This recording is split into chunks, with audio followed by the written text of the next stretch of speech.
Well, Tookie, Yes, sir. can you hear me well, sir? I can hear you. Awesome. That's what I like to hear. Well, this is social therapy. I'm going to do a little intro real quick, and then we're going to get started. Is that all right? Okay. Cool. Episode 20, ladies and gentlemen. I planned this out quite some time ago. We've got my mother joining us and Tookie Swords, the legend himself. So we're going to sit around and I'm going to talk to Tookie about his life and the things that he's gotten into. You were the most requested guest out of Elberton County. I had a good 30 or 40 people when I started this podcast up say, you got to go get Tookie and you got to talk to him. And I was like, all right, I'll make it happen. So I appreciate you having me, man. Thank you. It's a pleasure. So what did you do for, have you been in Elberton your whole life? Yes, I was born here, went to school down at Fort Sumner, Nancy's Hart Memorial High School, and I graduated in '56. How about that? And got a job with the government temporarily for only 9 months, and bought me a brand new '57 Chevrolet. Right, and I didn't care for girls too much. Working man. But I was interested in racing. I like Up it. and down the highway every night. And that's how I met Tommy Harper, My grandpa. your granddaddy. You're the first person I've ever got to sit down and talk to that actually knew him personally, and it wasn't like, oh, I just met him at a thing one time, or, I knew him through my buddy or something like that. You're the first person that had real world contact with my grandpa that I've gotten to speak with. Thank you. I'm looking forward to this, man. This is going to be fun. I heard he was a rowdy one at times. Did he like to fight?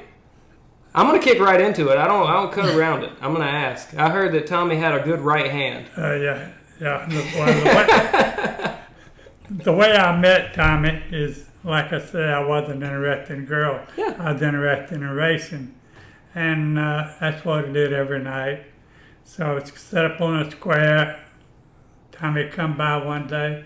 I had already heard about him because he was in Elberton school and I was in country school. And he come by in a 55 Ford, yellow. And we spoke for just a minute. And I introduced myself and he said, I'm Tommy Harper. I said, I know who you are, but I never met you. And I said, you want to run that old Ford? So you challenged him off the bat. Yeah. That's awesome, man. It was a yellow That's awesome. 55 Ford. A beautiful car. And so we went out, he and I ran up and down the highway and I just tore him up. I'm pitiful. And from that day on, we were like brothers. That's awesome. Sure was. Did you have a favorite car did y'all ever work on a car conjoined? Like y'all work on cars together and try to soup them up? Tommy had a race car. Like a dirt track car or like A dirt track. dirt track car? Okay. Yeah, and it was brought here from Virginia. My first cousin was in the Coast Guard, and he drove it down to right across the road from my house now, and stayed a couple of days with my daddy, and asked my daddy to go back to Texas with him. So Daddy went back to Texas with him for a week or so. When he got ready to come home, we got that 34 Ford and he drove it back home from Texas too. Okay, then my uncle C.E., he wound up with that car. And then the next thing I knew, Mr. Harper had done bought that car. Tommy, they was making a race car out of it. That's awesome. Yeah. Did you say it was a 34? 34 Ford. 34 Ford. Coupe. Would that be like a 5-window or a 3-window or something like that? Or am I off base? Whether it's a 3 or a 5 window. Okay, but it's the same models Yes. of car that were 3 or 5 window. Okay. A lot alike. And Tommy got it fixed. And at that time, there was a lot of talk going around. Tommy and them spent $5,000 fixing that race car. And $5,000. That's a heap of money back in. Was a lot of money. And so, whenever Tommy got ready to go to races, I always went with him. That's awesome. Just me and Tommy. I didn't know. Awesome. I had no idea he was that big into like dirt track racing. I had no idea. I did. And I went with him first night he raced it. We raced in Tacoma. And we used to go down to Greenwood, Anderson, Tacoma. Was he a good racer? Yeah, he was a good racer. He sure was. And his name was Cartee. C-A-R-T-E-E. Cartee. That's what he had up on for his name. I'm gonna have to write that down. Yeah. That's pretty cool. Cartee. And the nub on the car was 711, 7/11. How about that? Black. Had exhaust running down the side of it, painted with aluminum. Oh, it was the sharpest Sweet, car. man. The sharpest car on the track, sure enough. That's awesome. Did he win any? Did he win anything? Did he ever win? I never saw him win first place, but you know, he always he played good. Good. Competitive nature. I know. And it wasn't not gonna do some kind of okay. I'm impressed that you ran all up and down the road on him the first time y'all ever raced though. He had to show him. Yeah, to show him what was what. That country school boy knew how to drive, didn't he? Yeah. That's awesome, man. That's pretty And, cool. I back up a little bit. Tommy had a girlfriend in Atlanta.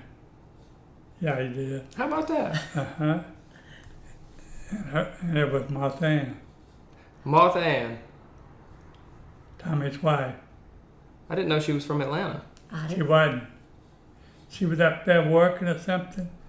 And I had some friends up there that lived in the same little neighborhood where she lived. And so he said, "You want to ride up to Atlanta with me? I don't want to have to go by myself." I said, "Sure, when you want to go." So I took off with him, go up there and get Martha and bring her home. So you was there for the beginning of it all. Yeah, Oh yeah, How about that? sure did. that's awesome. The start of our story. I know, right? And so she would bring her home and it'd put me out. Priorities. Yeah. That's pretty Amazing. cool. The time I spent with him. And I'll tell you something else too, that Tommy was one of the best athletes I've heard that a town- number of times too. this town has ever had. And I played baseball down for Tignal, Georgia on Sunday afternoon. So we didn't have a good pitcher. So I got Tommy to go down and pitch for us. Sling a couple. Right. Yeah. I did. That's cool, man. So he I was a. know. I wish Dad was alive to see my husband Tim, Uh-huh. because when we met, he was the pitcher. Everybody wanted Tim on their team because he could pitch good, Yes, sir. and I'm sure Dad would be proud of him. And Tommy could sing, he could box, he could play football, he could play basketball, he could play anything, he could do anything anybody could do. Multifaceted human. Just able to pick it up and do it. That's really cool, man. That's probably where you get your music talent from, because I didn't get any of it. I just got the sports end of it. I can't do no talent when singing or guitar. Chaz sings and plays a guitar, and he Really. plays by ear. Well, I had. That's the best way to play. Well, it was the only way I had to learn at the time. It was right at the beginning of we had the internet, but it was still kind of slow. We lived out in the country, so I didn't have the internet to teach me. But my Uncle Todd got a guitar, and when he did, I don't know if it was his 30th or 35th. Probably. It was Like either his 30th. 30th or his 40th. I can't remember. But he got a guitar, and I was 7, 8. No. I would have been like 12. Yeah, I was probably yours- 12 years old. And he looked at me and was like, "Well, I got to learn how to play guitar now, so you do too. Because I ain't going to play by myself." So I went and got a guitar, and from 13 on, I've just been playing guitar throughout my life. A lot heavier when I had time before my kids and in my younger days, but it's very cathartic. I like playing and singing too. So it's cool to hear my grandpa used to do the same thing. That's pretty cool. Right. What did you do? What was your career? What did you do for your life here in Elberton? Well, I worked for the government for the first 9 months. Then I got unemployment for about 12 weeks. That's all you could draw it for. You had to go someplace every week to apply for a job, 3 different places. And I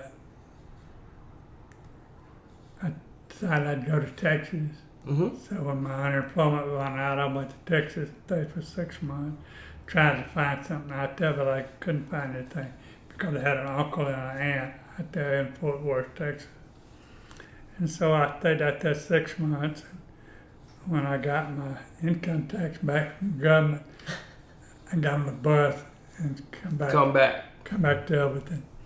And I was helping my daddy plant cotton. And we were planting cotton, and Tony Campus come down my house. He said, "Come on, Tookie, I got you a job. It's sewing plant with me." I said, "Really?" He said, "Yes." I said, "Just come on right now. I start planting cotton." God.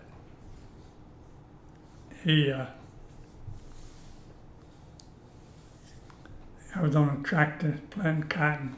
My dad said, "Well, go ahead." So I went on up to the sewing plant, and Tony said, "Now listen," he said, "you ain't got to do nothing." So when you walk in there, said, "You're already hired." And I done told him everything about you because Tony and I ran around together. Yeah. Right. It's good to know people, man. Right. And when I got there, I had to ask him, "Can I see Tony Campus?" And they called Tony, come up there. He said, "Come on in. Go talk to the boss, Johnny Novak."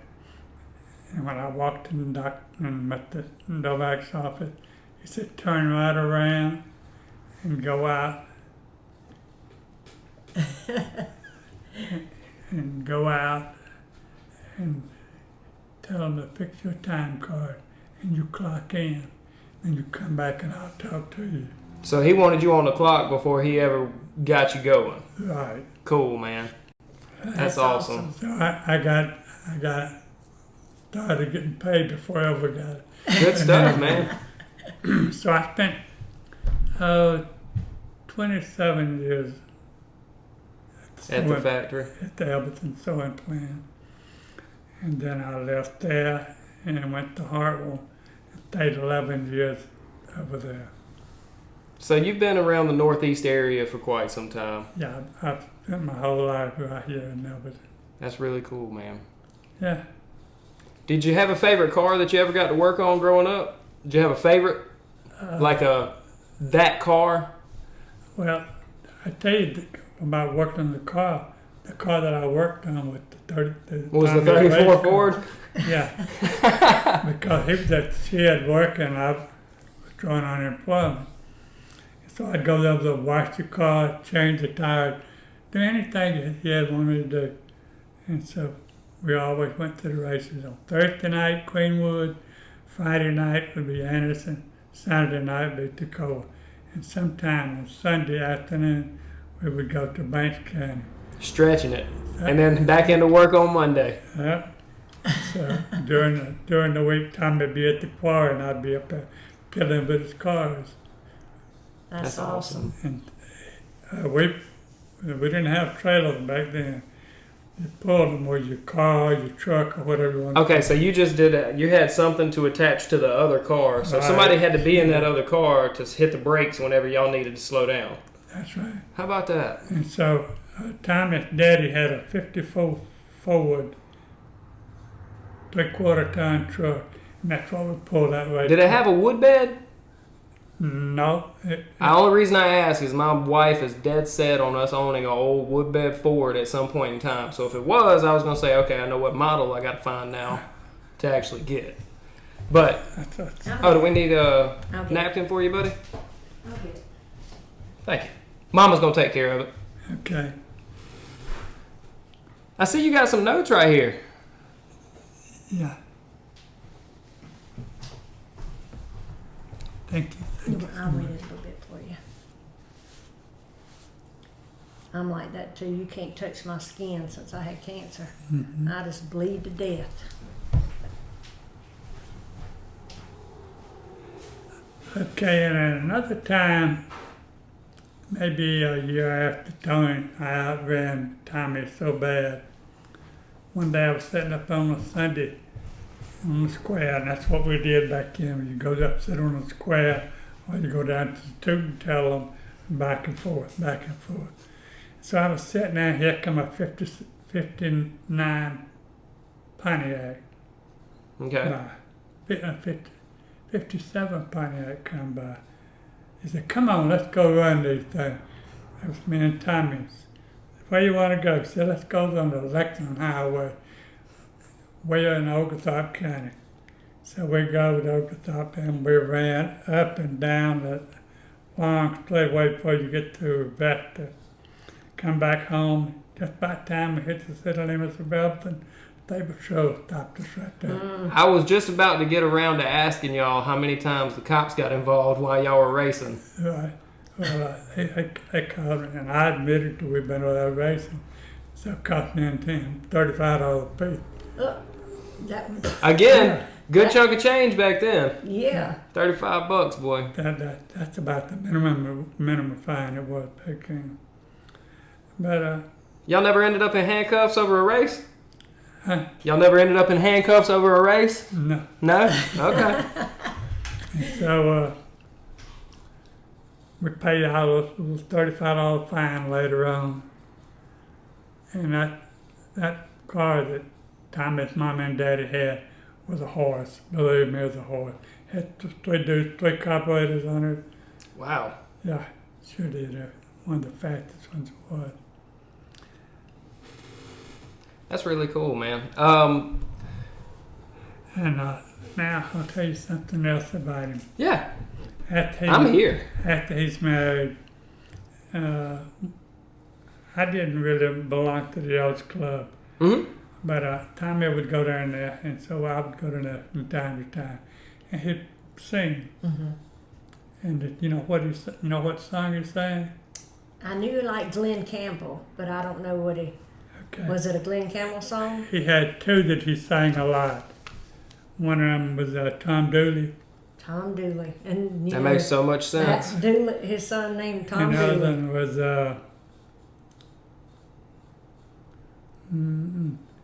Tammy, my love, Tammy, my love. This makes a lot of sense. Ain't this crazy? He named both of his kids. Tammy and Dooley. Yeah. Ain't Sure that did. something? I didn't know that. Because we always wonder where we got our names from. Mm-hmm. Because, you So- know, everybody always has it. So where they Tammy and got their Dewey's name. names came from A song that... the favorite songs of Tommy that he Mhm. sang in the 40s, 50s? When was this? 60s. Probably 60s? 60s, wasn't it? Yeah. Yeah, the Okay, 60s. 60s. Yeah, Right. Okay, yeah, you was born in 69. And, That makes sense. yeah. No, Yeah, 65, 64. Dad 69. Okay. Yeah, Tommy liked to play baseball, and like I said, I got him to play with us down at Tignal on Sunday afternoons. Mm-hmm. He would go down and play with us on Sunday. Sure did. Yeah, he loved... I'm glad... That's where I got my talent from, wasn't it? Yeah, Yeah. and he could play any position, but we needed a pitcher, Right, so Tommy pitched for us. right. And like I say, he can do anything. I've heard about him boxing. Yeah, somebody Yeah. said he done something at a... The story I've heard. He was in a National Guard or something at camp. Yeah, it was at a and, camp. Yeah. It was camp down there, and there was somebody down there at wherever they was at was a fighter, Like a Golden boxer, Glove a guy. young boxer, Yeah. and he beat everybody come along.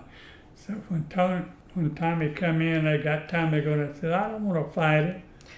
He said, "No, sister, we need somebody to fight him a little bit." He said he hit Tommy right in the face. Tommy bit his lips a little bit, grinned, said he drawed back, said he hit him, said knocked him out. So they really thought he'd done killed him. Oh my They gosh. stayed out for a little while. Yeah, Mhm. sure did. They said Oh, he he- was strong. Yeah, he was fantastic. That's the stories I've heard. I've heard that one before from other like other people have told me that story, but nobody's been witness to it. Like nobody's been privy to hearing it firsthand or It was all there happened for it. when he was in the National Guard. Yeah. I'm going to say it had to be about 58, something like that. That's really cool. That's a different day and age for how people carried themselves, for sure.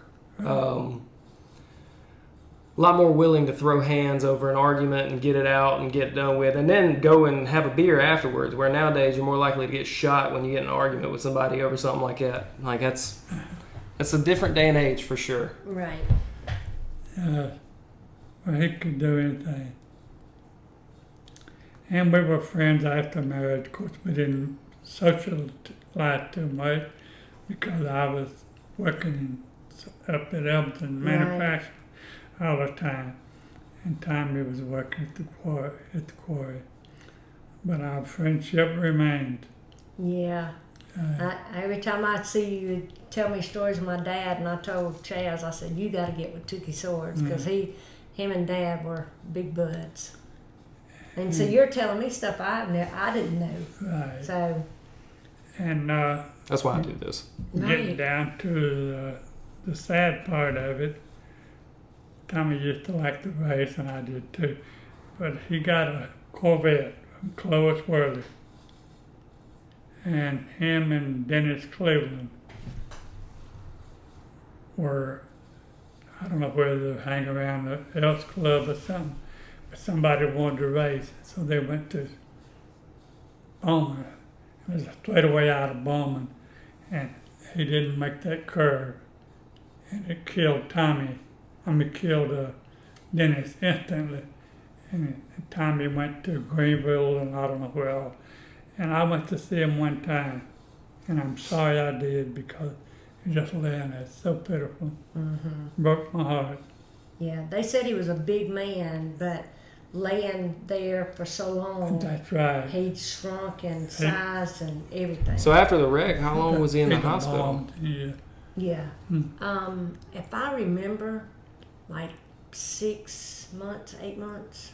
Yeah, He was quite a while. Yeah, he was there for a while, because that's when I told you we would go to the motel rooms, and I didn't know why we was there, but looking back, it was because Mom would have Aunt Dot keeping us at the motels while she could go stay with Dad at the hospital.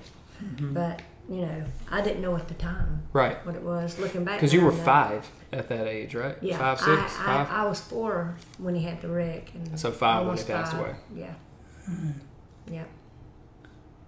But the memory that I got of Tommy, and like I tell everybody, and I told Horace this too, if everybody has an idol, and Tommy was my idol. That's I sweet. want to be just like Tommy Harper. Yeah. That's sweet. Well, it means that he had to be a decent and good human being to begin with. Like, he had to have a good heart. Well, that makes me happy to hear, man. Yeah. And they said everybody Yes. loved Dad. He Yeah. just had a real outgoing personality, but you just didn't want to make him mad. That's right. and he just like your mom. Well, that's kind of that's the same story for her. When he gets mad, he just grins. You didn't know whether he's mad or not. Right. You know who does that? Who? Cole.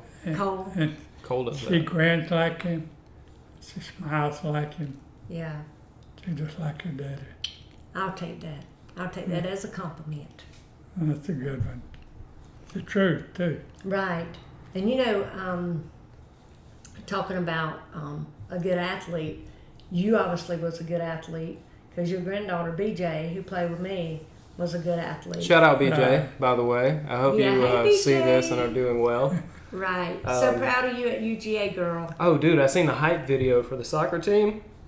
Well done. Continue the good work. That's And high softball. praises and well deserved, for sure. Yeah. And she does a softball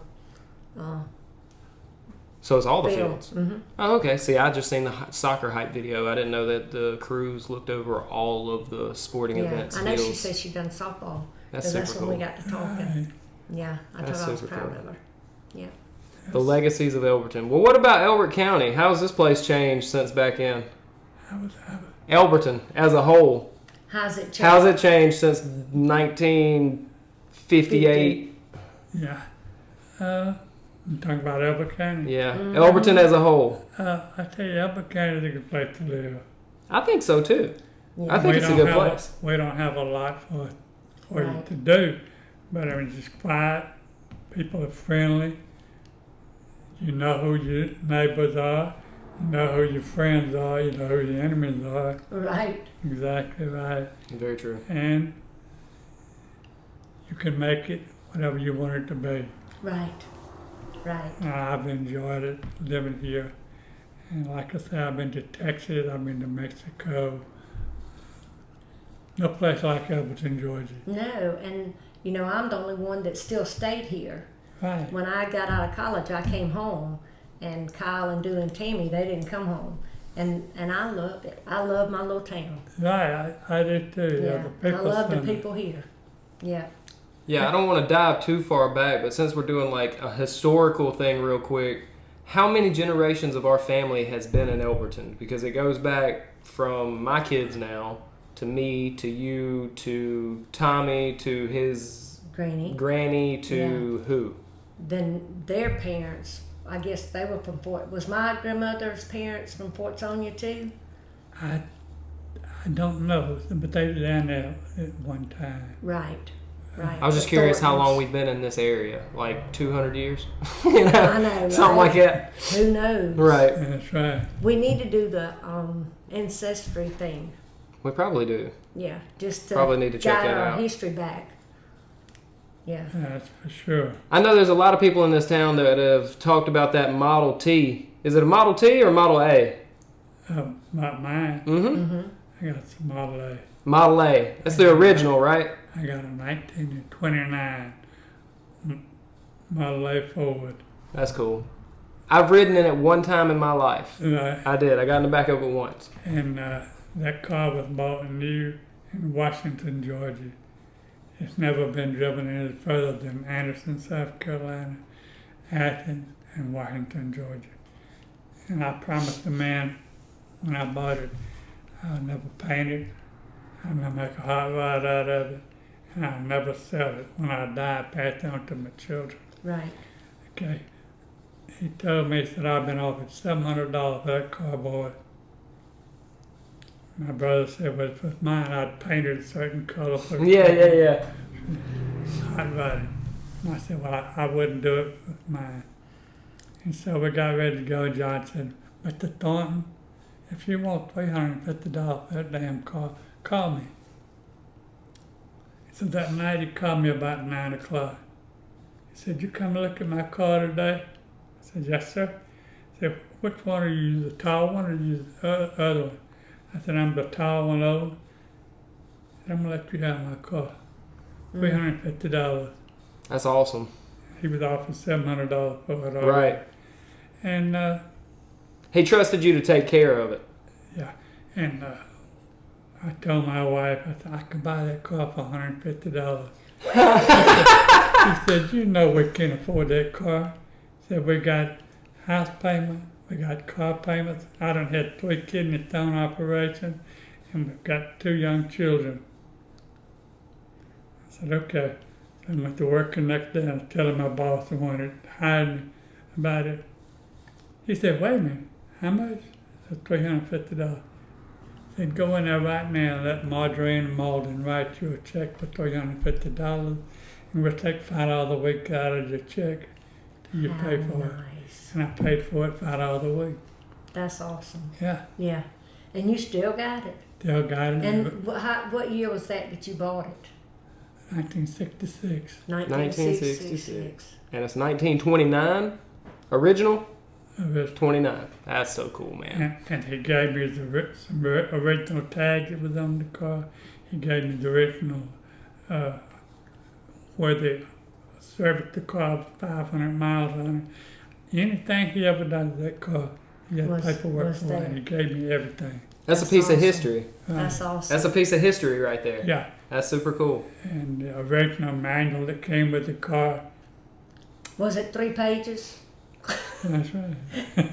Because you know manuals. It wasn't- They this thick. Yeah, back then it couldn't been, so many moving parts on it. Right. So I can't imagine it'd been a The lot manual to it. probably wasn't real thick, was it? The manual to the truck. It wasn't about that thick. Yeah.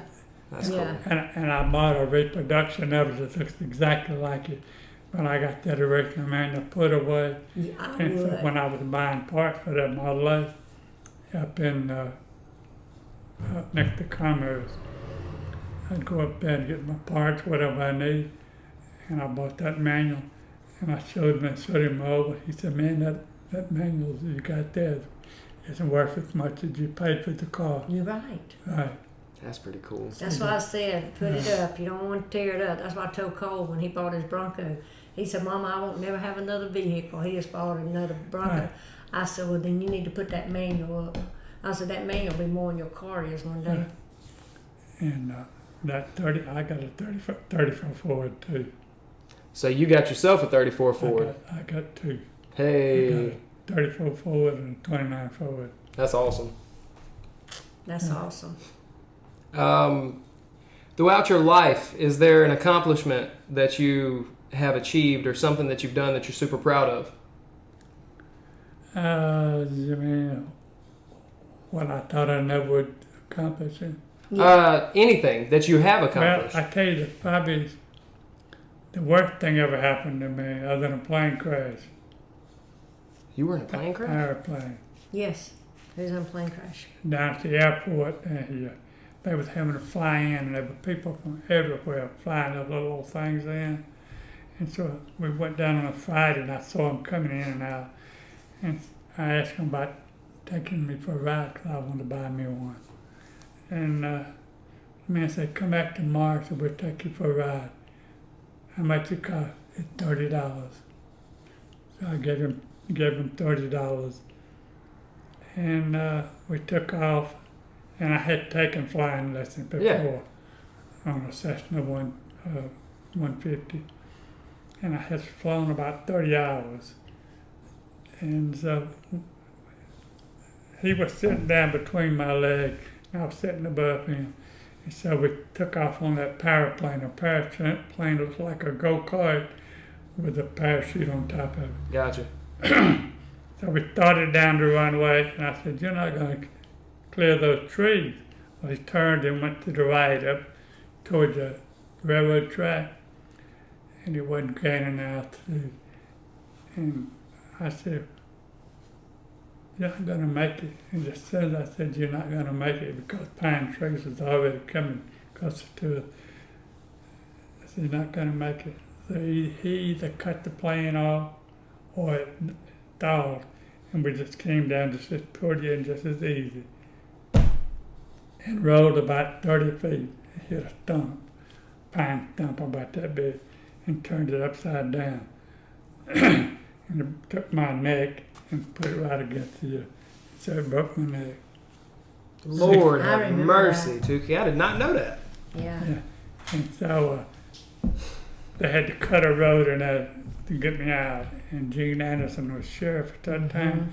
I got in, they put me in the back of his pickup, and that's how I got to the ambulance. But in the meantime, while I was laying there, I couldn't hardly breathe. And this guy was talking to me. We had on these little things over your ears. He said, talk to me, don't go to sleep." And so I finally caught my breath, and I saw my two little grandchildren walk past me, like I was dying. Mm-hmm. Sure did.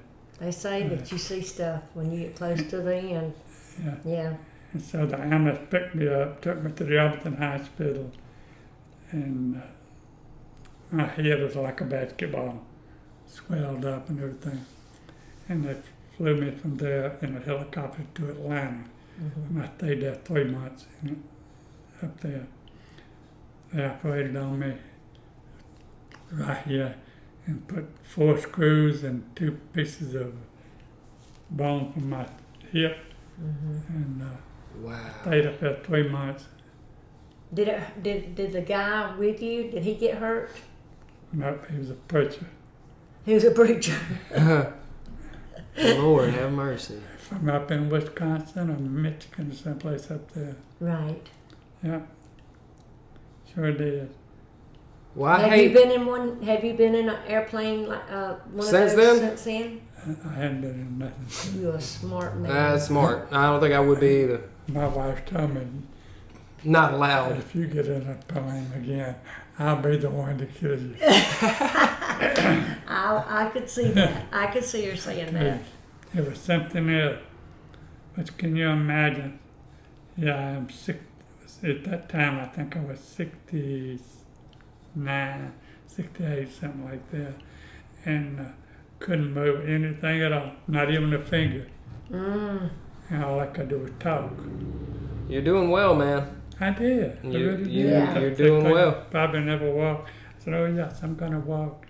And so I went to therapy up there twice a day. And when I came home from the hospital, I was in a wheelchair. And I went to therapy up here with P.J. Phelps every day in the morning from 9 o'clock until 12 o'clock for 1 year. And I got where I could walk on That's awesome. Determination. one crutches, and I got where I could walk a little bit. And then I started going to the dance. Yeah, Really? I went every Thursday, sometimes Friday and Saturday night too. And my wife, she would go with me sometime. Most of the time I went by myself. Right. To Ivor, South Carolina. Ava, yes. Yeah, Go cut a rug. yeah, they had live music, and it was run by a lady that she didn't put up with no food. You didn't smoke, you didn't drink, and you didn't cut up. And so I went there, and there's one lady kept begging me, she said, get up and let's dance. I said, I might fall. I said, no, I'll hold you. So finally, she said, come on, tonight you're going to do it. So I got up and started dancing because she was holding on to me, bouncing. And I got where I could walk pretty doggone good and dance. So I started going every Thursday, Friday, Yes. Saturday. Got you a new therapy. That's awesome. Yeah. That's awesome. Dancing is good there. It is. It And is it's good good for therapy. your body. Yeah, right. Yeah. Well, I hate that you had to go through that at one point in time where you actually had to, go through the therapy and working through it, and that was the worst thing to ever happen to you. What's the best thing that's ever happened to you? And I won't narrow it all the way down. If there's too many to pick. Probably having my children born. Yeah, There you go. that's a good one. That's it. Yeah. Family's everything, man. I had a good wife. She worked hard. She was smart. She could do a lot of things, and she did a lot of things. And Where'd you meet her at? Huh? Was she from Elberton? Hartwell. Hartwell. And I met her at the sewing plant. Nice. Yeah. Miss Marjorie Malden was teaching some kind of class, office class. And so she and two other girls were coming to class up there. And so whenever the class is over with, Miss Malden recommended they hire down there. So they hired two of them down at the sewing plant. Yep. So then And you had your eye on one of them, didn't you? the minute I saw her, You I knew. did. That's Yeah. awesome, man. Yeah. I was in a different department and everything. And I'd Right. see a girl come in the morning and fix coffee or something like that. Right. It's And I guess Dad, he always worked at the quarry, didn't he? My dad. Yeah, He always worked at the quarry. sure did. And Mom, what I remember, I think my mom, she worked at the Coca-Cola plant. I don't know where your mom worked. Yeah, I think she worked at the Coca-Cola plant. Is that the one in Elberton? Yeah, it's, Like where it has the Coca-Cola sign still on it? yeah, somebody said she worked there. Is Abused Girls Home now or think something? so. Something to that Yeah. effect? Yeah. Right across from the old Golden Pantry. Yeah. Yeah, I didn't see Martha a lot after she got married, but I saw her brother pretty often, Matt. Mac. Yeah. Yeah. Sure did. He loved to umpire, didn't he? Yeah, he did. Yeah, and he was good. Everybody liked him. He's a good little quarterback, a little bitty fella, but a good quarterback. Right. Sure was. He used to get me tickled. He'd say, "Watch my ears," and he'd move his ears up and down. There was Did he ever something Did he ever show you he could move his ears? Yeah. He could move them ears up and down. I said, "Uncle Mac, you a mess." Uncle Mac. I think that's the first time I've ever heard that name. Yeah, that's Todd Dewberry and Mike Dewberry's dad. Got you. Yeah. Okay, now I'm putting pieces together. Yeah. Now. Okay. Yeah, because I know you know them. Well, Yeah. Talking about working on that old 34 Ford race car, right there behind Tommy and them's house, an open field. and there's a lot of pine trees in the yard, so that's where I would be. And I'd get up in the morning, go down and do, and Dad didn't have a minute to do. I'd go over there, wash that car, just do whatever needed to be done. Sure I did. know he appreciated it. Yes, sir. Yeah. Now, is that the house on North Oliver Street? Where was that house at? That you go wash Daddy's car? Take the water hose. No, but what street? Was that on North Oliver? North Oliver. Yeah, Yeah. behind Granny's house. Okay, so that was at Granny's house over there Mhm. on Main Street. Right. Okay. And Granddaddy had a gas tank at one time, didn't he? I think so, yeah. Yeah. Like a petrol station? Yeah, he had a gas tank in his yard. He filled cars up. That's when you know you like racing. Yeah, You got gas in your backyard. yeah, he had a gas So tank. you can buy gas cheaper and everything. Over Right. bulk. Then ride it off in the quarry. There you go. He was smart. Very smart. Very Yeah, smart. Yeah. Granddaddy Speaking was of, there's smart. your grandchild was a great athlete, BJ. We got our family, and you were obviously an athlete yourself at some point in time, playing sports, being around Tommy. What is it about Elberton where all these athletes? Because today is our big football game. You know, we're playing high school footballs in their stadium tonight for the first time this season, I Yeah, think. 'cause Yes, they just because they started did with play. Harper. Yeah, I played Hartwell last week in Hartwell. But the athletes that we have come out of Elberton, what's in the water around here to where we have so many really good athletes coming out of Elberton? I don't know. Probably, I'm gonna guess we don't have nothing else to do. Yeah, that's probably right. It's necessity. Necessity. If you want to do something, you And better it- play and- ball. And we push sport too. Right. It's good for you. I really think it is. Like, it builds character. It makes you a better person learning how to work as a team. You get challenged. You have to work Exactly. hard. Yeah, it's Exactly. there's a lot to sports that have a lot of overlay in life. Right. Yes, sir. Well, I tell you, look, we got the dam right down here, Clark Hill Lake. Man alive, what some good time we have down there skiing. Right. And We've got we were talking about in the beginning that Elberton, it doesn't have a lot to offer as far as entertainment, but we do in a way. We have 3 bodies of water that we can use. Like, we have so much nature that we within can a get half out hour, we can be at any place. at any place, you know? Right. So I think, Elberton, I don't know why it had the rap it had with me coming up in high school, because in high school it was like, you better get out. You got to get out of here. Sure. But I genuinely love my life in Elberton now. Like, my kids are happy here. My wife and I both were the type of people that were like, I'm never coming back. When I leave, I'll never set foot back in Elbert County again. And here I am, happy, healthy, living and doing well. So it's good to hear that Elberton's kind of always had a good story. Like, we've always kind of had a good culture of looking after each other. You're right. We've always kind of looked to your neighbor for help first and stuff like that. That means a lot. And it's cool to hear that Tommy was a stand-up dude. That's really cool. I appreciate that. Yeah. Um, And not another thing about Elberton was what I think is nice. We're 4 hours from the beach. yeah, Mm-hmm. We're 4 hours from the mountains. yeah, we're right in the middle. Yeah. Either way, You're right. a day's trip, you can be where you want to be.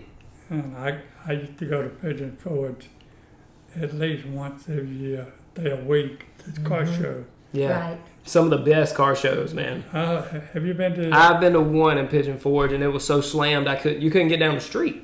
Yeah, you can't hardly move. Yeah, And what I would do is I'd take my car, I didn't ever put it in the show.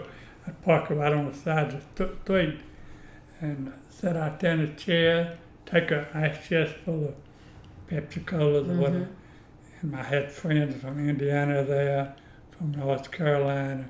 And we just sit there and talk, Right. watch the cars ride by. It's so nice. And Right. plenty of places to eat, good places to stay. it's a good social Right. environment. Like, it's a good place to hang out. Oh, and yes, just it be. is. Yeah. And there's so much to do there too. Oh yeah, for sure. Right. Yeah, it's a little tourist town for sure. They got a lot of things you can get into. That's the one thing I miss now. See, I can't get out and walk, Right.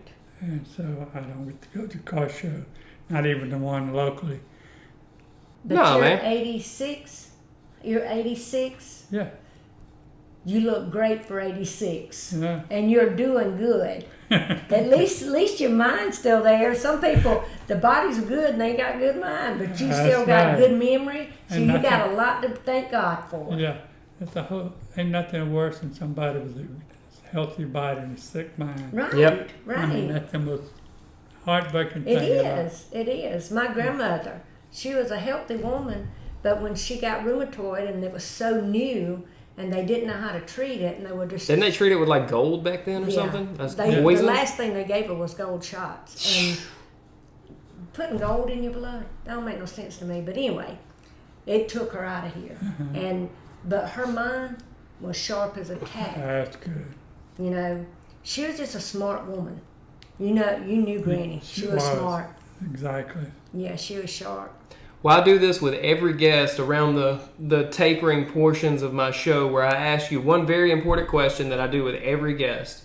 And since you've been in Elberton, and as far as I know, and my guest, you have more experience in Elberton than anybody that I've had on my show.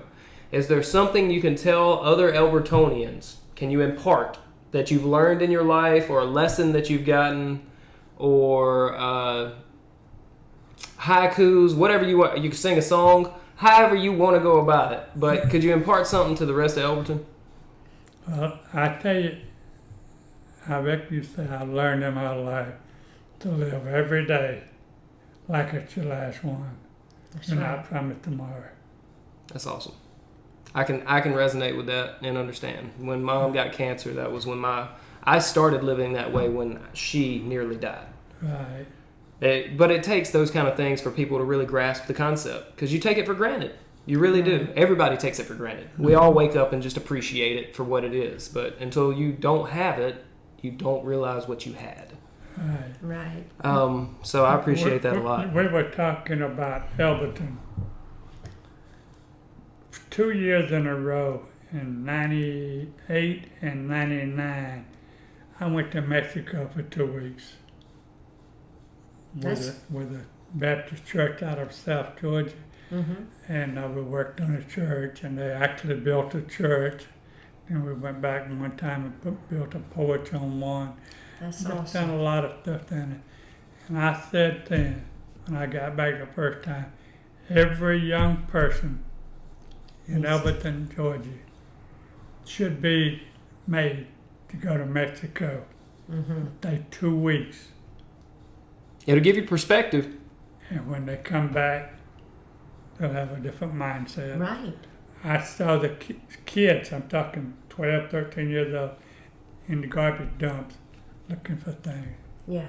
And every time you got to a red light, there'd be a kid out there, or a young man out there wanting to clean your windshield, just anything. To make money to get food. Yeah. Yeah. People have no perspective. And there was one little boy down there. We could have brought him home with us. The mama would have let us have him. You don't want to do that. It's so bad. And everybody that I talked to that lived in Mexico and came here, they said, you don't want to go back there now. It's worse now than it ever has been. But it's worse than when it was when you went. Yeah. And I tell you, we were crossing the border. Before we left here, I told all my neighbors, I'm going to Mexico such time before July, the 1st of July. And you got any things, clothes, shoes, anything clean and halfway decent, I'd like you to give them to me. I'll take them to Mexico.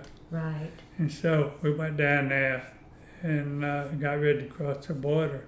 And they wanted me to leave the clothes there and let them take it across. I said, nope, I want to take it and see them when I give it to them. Right. So when we crossed the border, they search you every 30 miles at least.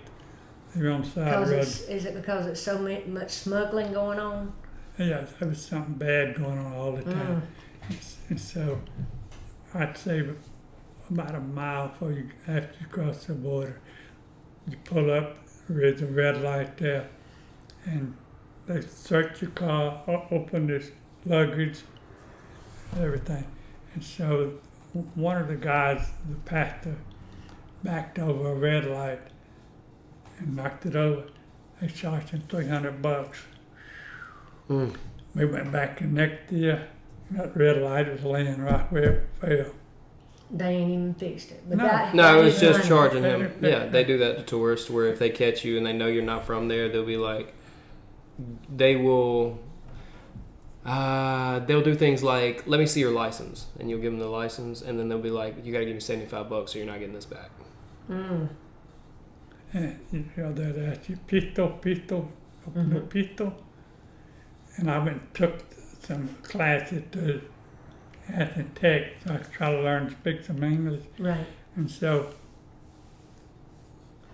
I could speak a little English, a little Spanish with them. And so when we got down there, they wanted to take the clothes, the Mexican did. And I said, so senor, I said, sí, you're Mexicali? Sí? I said, I'm a missionary. Missionario? I said, yeah, I'm missionary. I said, okay, go ahead. Like that. So just that little bit you could speak. That's all it Got took. it. Yeah. And they was just nice to me down there, every one of them. That's good. It is. Well, too, because you were there on a good deed. Yeah, right. Yeah. Yeah. Right. Tim, he shot in Arizona this past August? No. When did we go? July. July. We Uh-huh. went in July. He drove. Me and Cole flew to Arizona. He said when he got into the edge of Mexico, Right. he said, Kim, it's, you can't believe it until you see it. I know. He it. said it's scary. That's exactly. They say it's a crisis. Yeah. Well, our little small town has very, very big blessings to be appreciative of. That we don't Right. have to deal with things like this on the We're daily. so thankful. Yep. Yeah. Where we are in the drove good. from Elberton, Georgia, down to the Mexican border. Mm-hmm. And I wouldn't drive because David held his van, so I let him have his insurance and use it because I wasn't a designated driver. Right. But we had a good time down there. And one night we went someplace and something happened to his van. So we had to get a ride. And we got back and got up the next morning. Thought, well, Lord, they don't tell him what the van's going to be like. Mm-hmm. We got down there and you could see where they put their hands up and looked, and they didn't touch a thing, didn't bother nothing. That's awesome. Yeah, That's awesome. But you could tell where they'd been looking. yeah, that they were looking at it. Mm. You just don't never know. And tell you some of the sad things. When you cross the Rio Grande and you get on the other side, as we were crossing the Rio Grande, there were some kids that climbed up that from the river all the way up to the top, had to hand money. I'm talking about 8, 9-year-old kids. Mm. Money. And Mom and Dad standing down there on the ground. And I'm sure they were getting money To for give them. them. Yeah. You just don't never know. Mm-hmm. Well, I'm glad that you had the experience, and like you said, a lot of our youth needs to do that, That's right. because not only do they get an insight on how other people's lives are, you're also doing a good deed for God, That's because you're going to exactly- help do something in another country. Sure That's did. awesome. Yeah, I took, I would say, 3 boxes this long, this deep, and that wide, full of clothes and stuff. I gave it not to the, I gave it to the little church down there. Mm-hmm. And when we drove up down there, there wasn't nobody around the church. When we drove up, within 30 minutes, it was quiet around it. And when we got ready to leave, come back home on our last day down there, they went and had a service and no musical instrument. They had no piano, no nothing. And they sang and they prayed for a safe trip back home. Nice. There's good people. Yeah. They have a hard time. They're having a hard life. Exactly. And it's good that we could, as Americans can see that and want to go and help and do ministry work. That second year I went down there, I went to a different place, and we saw a man that afternoon coming up from plowing in a garden or something somewhere. Mm-hmm. He had a mule and a cow tied to the plow, and that was his plow. A cow and a mule tied side by side. Well, Tookie, I appreciate you letting me come hang out with you today, man. It's been a pleasure. I've genuinely learned a lot about my heritage and where I come from just from sitting down and chatting with you for a little while. So I appreciate it, man. I'm glad to do it. I do appreciate it. If it works out some other time, we might try to get up with you and maybe do a special car show or something. We might try to get you out to one time or another, since that's something you really enjoy doing. I got some friends downtown. We'll load you up. I got some friends downtown. We'll set you up. We'll make sure we're where you need to be. But get my iPad and I'll show him my card. Ladies and gentlemen, that was another episode of Social Therapy. I really appreciate y'all tuning in. Mom? We enjoyed it, Tookie. We love you too, darling. Thank you, Tookie. I appreciate you, sir. It's been a pleasure. It's my pleasure. Thank you, man. My door is always open in the afternoon. I don't get up till 10 o'clock in the morning, and I'll sit up to midnight, read the Facebook. We'll make it a thing, man. Don't worry. We'll come hang out. We'll come hang out with The you. little kids. Stay blessed. That's all right. I've been watching Bye. the little kid.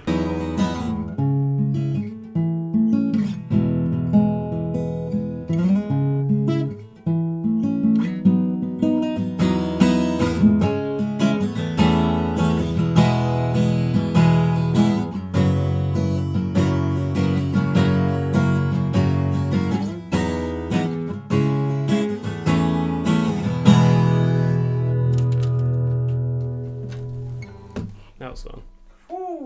That shit was hot. Appreciate it, man. I like playing music. It's one of my favorite things to do.